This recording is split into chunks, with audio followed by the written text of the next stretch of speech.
force and has been speaking to Julian Drucker. In other news, 2 paramedics have been taken to hospital after being stabbed during a call-out in Wolverhampton.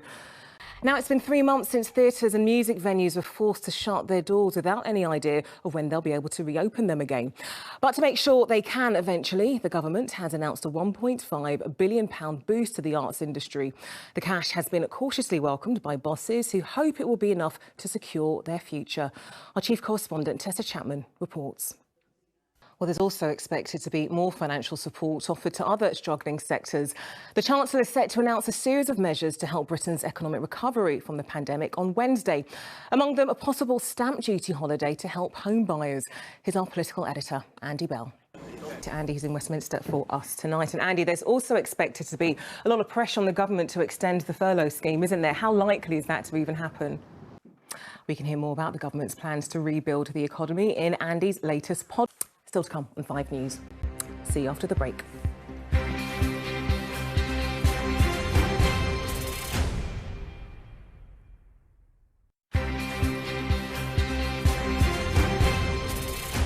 Welcome back. Now, today, people shielding in England and Northern Ireland were able to reunite with family members and form a social bubble. It's been a long time coming for hundreds of thousands of people who spent months without their loved ones. But with no vaccine or treatment, some fear it may be too soon to venture out. Alan Jenkins reports. Well, there are some other changes across the UK today as coronavirus restrictions were eased further. Back in Northern Ireland, beauty salons and tattoo parlours reopened for the first time since March. Well, many people who've been seriously ill with coronavirus are thankfully now at home recovering. But some are suffering with unexpected side effects that have left them with difficulty eating or even speaking. Now, it's because of damage done to their throats when being put on ventilators.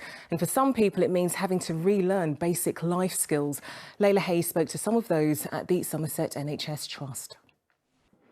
Tributes have been paid to the Italian film composer Ennio Morricone, who's died at the age of 91.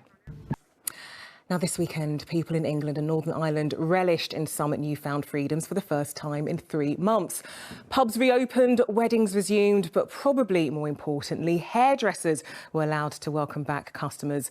Salons and barbershops saw queues around the block as people rushed out to sort out their lockdown barnet. Well, Simon Vigar's been speaking to some of those who finally got the chop. And that's it for now, but coming up on 5 News tonight. So do make sure you join us for that and more at 6:30. But that is it for now. Claire Nazir has weather next from all the team here. Thank you for watching. I'll see you again in around an hour's time. Bye for now.